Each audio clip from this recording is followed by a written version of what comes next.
ஒரு கோபம், ஒரு சின்ன பொய் ராஜீவுக்கு ஒரு பெரிய பாடம் கற்றுக் கொடுத்தது. என்ன நடந்தது தெரியுமா? ஒரு நாள் ராஜீவு தனது ரிமோட் காரோட விளையாடி கொண்டிருந்தான். ஆனா அந்த காரு சரியாக வேலை செய்யவில்லை. எவ்வளவு முயற்சி செய்தாலும் அது நகரவே இல்லை. ராஜீவுக்கு ரொம்ப கோபம் வந்தது. கோபத்தில் அவன் அந்த காரை தள்ளி வீசினான். கார் சத்தம் போட்டு உடைந்து போச்சு. அந்த நேரம் அப்பா அறைக்குள் வந்தார். ராஜீவு, என்ன சத்தம் என்று கேட்டார்.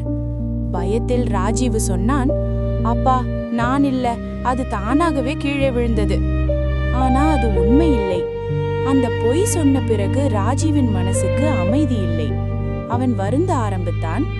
சில நிமிஷங்கள் கழித்து ராஜீவ் தைரியமாக அப்பாவிடம் சென்று, அப்பா, கோபத்தில் நான் தான் தள்ளி போட்டேன் என்றான்.